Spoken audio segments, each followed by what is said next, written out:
fête des tentes ou Sukkot a été célébrée à Jérusalem entre mesures de sécurité, rites et bénédictions. Les franciscains de Terre Sainte ont célébré la fête du fondateur de l'ordre, Saint François d'Assise, un des saints les plus populaires du christianisme. Depuis déjà 1 an, le Christian Information Center est en travaux de restauration, un projet de grande ambition. Le 25e anniversaire de la communauté africaine de Tel Aviv a été célébré dans la paroisse de Jaffa, un lieu incontournable de rencontres et de formation. Une biennale d'art contemporain juif rassemble quelques 200 œuvres d'artistes israéliens et d'autres pays dans une exposition qui embrasse l'histoire, l'art et la modernité.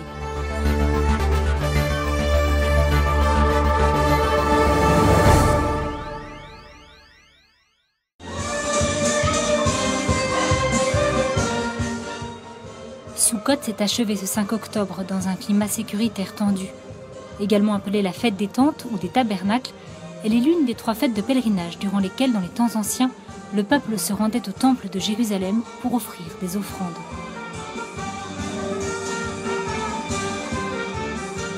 Un moment particulièrement joyeux qui combine des éléments religieux et agricoles issus de la Torah et qui rappelle les cabanes où a vécu le peuple d'Israël pendant son exode dans le désert après la sortie d'Égypte.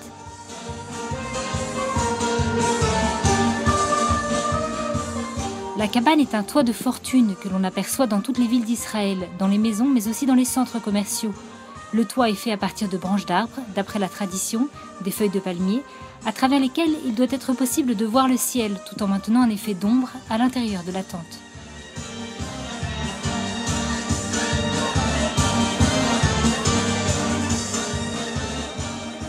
Les premiers et derniers jours sont particulièrement festifs. Et au cours de la semaine, une matinée spéciale est consacrée notamment à la bénédiction des rabbins d'Israël. Un moment particulier à vivre auprès d'un mur des lamentations noir de monde.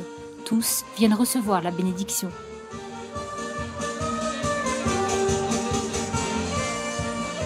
Comme l'établit la Torah, il y a 4 types de plantes, les feuilles de palmier, la myrte, la saule, le cèdre, qui sont utilisées lors des bénédictions rituelles tous les jours pendant la fête. Une explication simple réside dans le fait que les 4 espèces représentent la variété des caractéristiques de la nature et des êtres humains, qui permettent à chaque arbre et à chaque être de posséder ses qualités propres et pour lesquelles il faut rendre grâce à Dieu.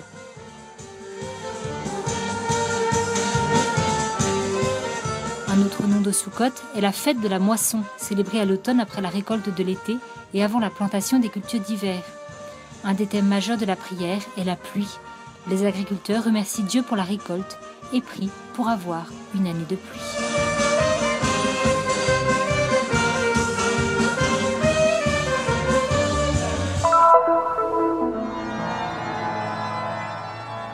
Lors de la vigile de la fête de Saint-François, le rite de passage a rappelé les derniers moments de la vie du pauvre d'Assise et sa rencontre avec celle qu'il a appelée notre sœur la mort.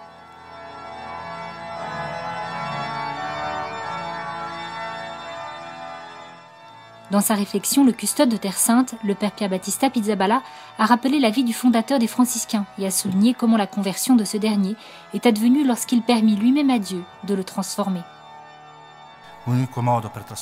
La seule façon de transformer l'histoire est de se laisser transformer par le Seigneur, d'être captivé par la puissance de son amour, d'entrer dans la logique de son projet. Tout ce que nous faisons de notre propre initiative, dans un contexte politique ou social, ne fait que changer en apparence le cours de l'histoire, mais ne le bouleverse pas en profondeur. Les franciscains ont fait mémoire de la mort de leur fondateur, tout en célébrant en même temps la naissance de nouvelles vocations fidèles au charisme de l'ordre. Aujourd'hui, j'ai fait profession solennelle, pour encore une année, faisant vœu de chasteté, de pauvreté et d'obéissance, mais surtout le vœu de vivre la règle de Saint François, de vivre l'Évangile. Ces étudiants sont la preuve que même 800 ans plus tard, la vie de François continue à susciter des vocations au sein de l'Église, comme celle du jeune Eyman. J'ai décidé de devenir un franciscain pour 2 raisons. La première était d'avoir l'Évangile comme règle de vie.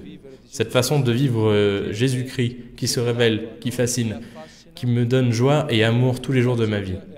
Et la deuxième raison est de vivre la fraternité.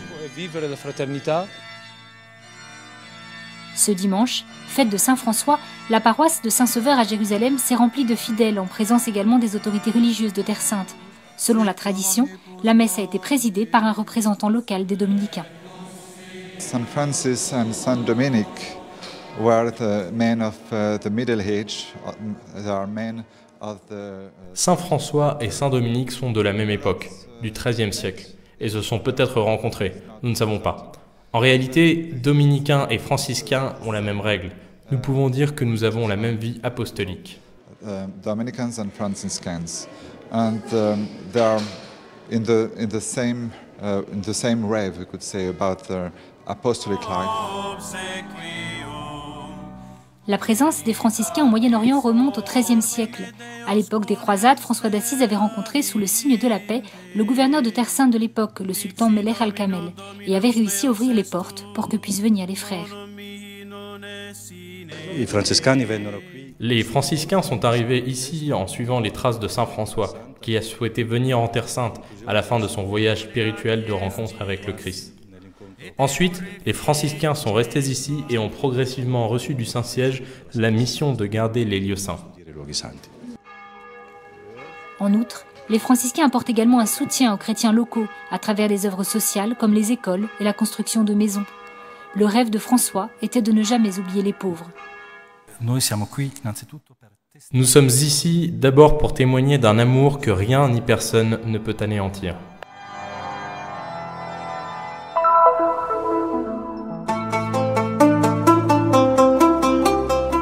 Un chantier en cours pour un grand projet. Voilà à quoi ressemble aujourd'hui le Christian Information Center, qui a fermé les portes de son siège officiel il y a tout juste un an pour un projet de rénovation de grande ambition. Cela fait près d'un an que nous travaillons à ce très beau projet, dans un endroit si beau, au centre de la ville, face à la porte la plus importante de la ville, à travers laquelle entrent depuis 2000 ans les pèlerins, non seulement chrétiens, mais de toutes les religions. Un projet né de l'expérience de nombreux frères, lesquels ont souhaité partager leurs connaissances afin de donner encore un peu plus aux fidèles et afin de mieux expliquer le lieu le plus important de tous, le Saint-Sépulcre.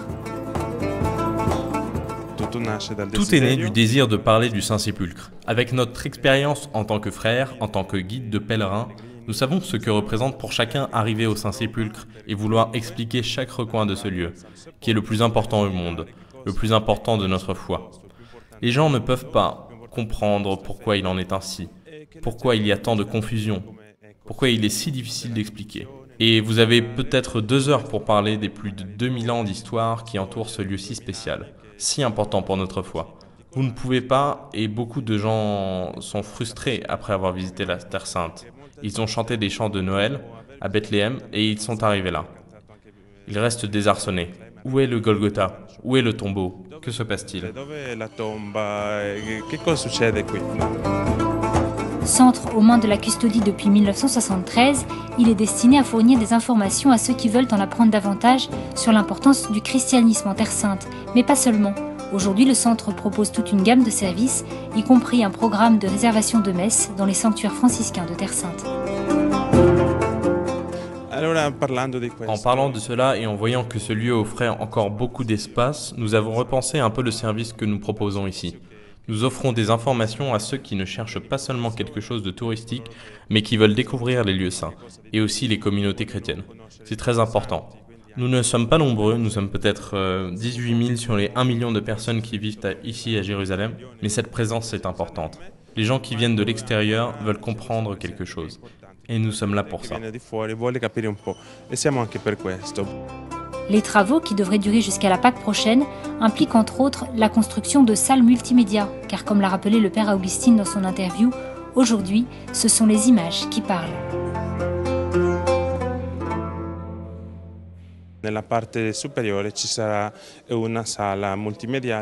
À l'étage, il y aura une salle multimédia dans laquelle sera projeté un film de 12 minutes qui nous ramènera au début de l'histoire du lieu, montrant comment était le tombeau de Jésus à l'époque, et ensuite, nous traverserons le temps en faisant un voyage de 2000 ans en 12 minutes. Puis il y aura 5 autres salles. Nous commencerons dans les 2 premières à parler des lieux de Jésus. Il est important que les gens comprennent où s'est déroulée la vie de Jésus. Et puis ensuite, peut-être, nous attirerons l'attention des visiteurs sur ce qui est arrivé à Jésus lors de sa dernière semaine à Jérusalem, en revenant sur tous ces endroits qui sont remplis de sa présence, de son message, de l'Évangile.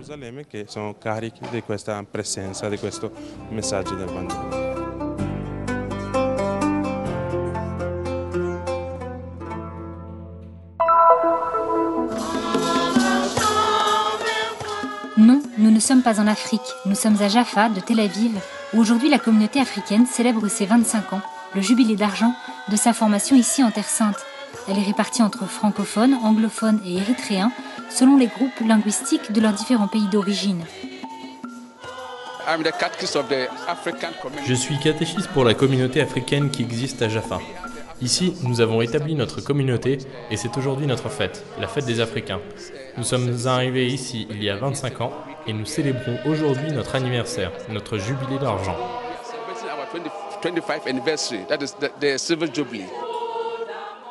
Que font les Africains ici? Ils sont généralement employés dans des emplois subalternes. Pour la plupart chrétiens, s'ils viennent de différents pays, ils se retrouvent, en dépit de leurs origines différentes, dans l'unité de la foi. Je suis heureuse d'être ici en Israël. Aujourd'hui est un grand jour pour les Africains. Je suis heureuse de partager avec eux ce moment. C'est magnifique pour moi, pour tous les chrétiens qui sont ici aujourd'hui. J'ai ma famille ici, ma sœur et mon frère. La vie des immigrants n'est pas des plus faciles, et encore moins dans un contexte totalement différent et quelque peu fermé. Trouver un lieu où l'on est reconnu et accepté dans la foi permet véritablement d'atterrir.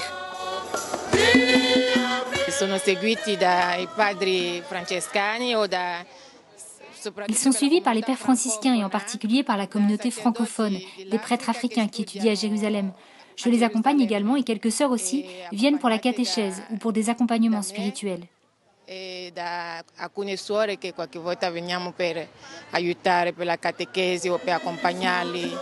La communauté africaine ici est très dynamique et enthousiaste. C'est une communauté très active, une communauté qui cherche toujours à ce que les enfants soient au catéchisme. Il y a aussi le catéchisme de préparation au mariage pour accompagner les nouveaux couples. Une communauté qui est très unie. Dans la communauté d'une tribu, ils sont toujours très unis les uns aux autres, toujours fidèles à leur propre culture et à leur propre tradition. Je suis très content d'être accueilli dans cette grande maison où tous sont accueillis.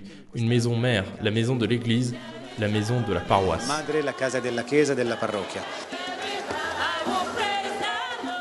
Adultes et enfants font la vie palpitante et ininterrompue de cette paroisse qui est devenue un lieu de référence, de rencontre, de formation pour une croissance humaine et chrétienne dans une atmosphère de sérénité. Mon nom est Shakina. J'ai 9 ans, je suis en 4e. Je suis ici aujourd'hui parce que nous allons lire pour vous et nous allons danser et vous serez très heureux.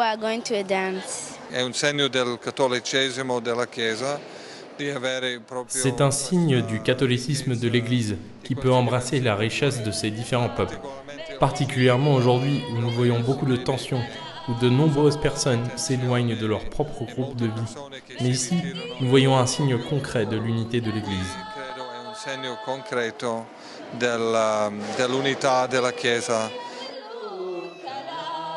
Un témoignage aussi humble que puissant, d'enthousiasme, de liberté, de communion qui rassemble et de vie en Christ.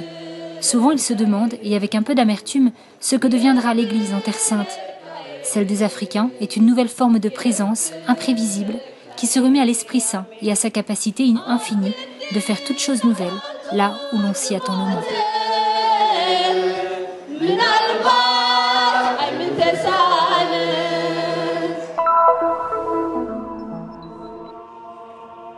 Dans cette salle, où habitait autrefois un gouverneur de Jérusalem, a lieu actuellement une exposition photographique qui montre la mutation d'un vêtement immergé dans la mer Morte, le recouvrant de sel. Dans cette autre pièce, une vidéo montre les changements de la vieille ville à travers les époques. Voici quelques-unes des œuvres exposées à la Biennale d'art juif contemporain à Jérusalem.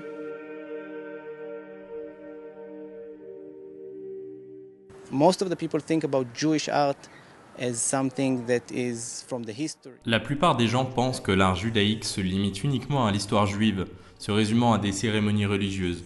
Personnellement, J'ai découvert que de nombreux artistes ont fait des vidéos bien faites et appréciées par le public, créant des œuvres modernes qui nous disent quelque chose de l'art juif.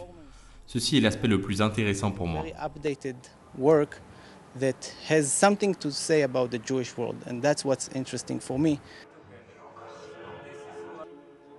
La Biennale rassemble le travail de 200 artistes venus d'Israël et d'autres pays, comme le Brésilien Pablo Lobato. L'exposition est répartie en 6 endroits différents dans le centre de Jérusalem, le principal étant situé dans le musée de la Tour de David, un lieu qui abrite un trésor archéologique très important sur l'histoire de la ville.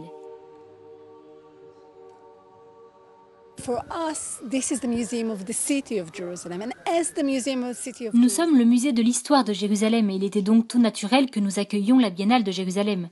Parce qu'ici, nous pouvons parler du passé, mais nous voulons aussi parler du présent et bien sûr de l'avenir. Et la meilleure façon de parler de l'avenir, c'est de demander aux artistes du monde entier de venir ici et de parler de leurs rêves sur cette ville.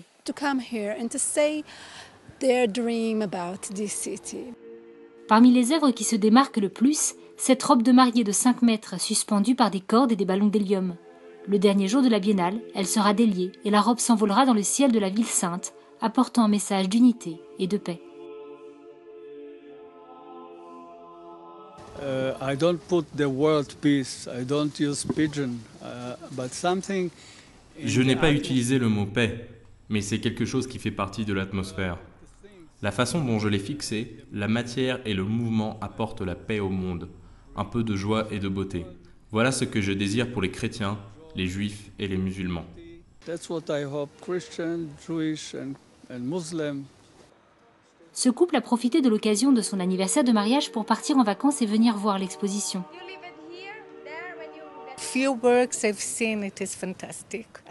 En un mot, je dirais que c'est fantastique. Je connais les artistes qui sont parmi les plus importants en Israël. Et le message principal, c'est celui de l'histoire qui rencontre le contemporain. Et ça, c'est Jérusalem. L'ancien et le nouveau qui coexistent. C'est ce qu'il y a de plus beau à Jérusalem. La Biennale d'art juif contemporain de Jérusalem a lieu jusqu'au 5 novembre.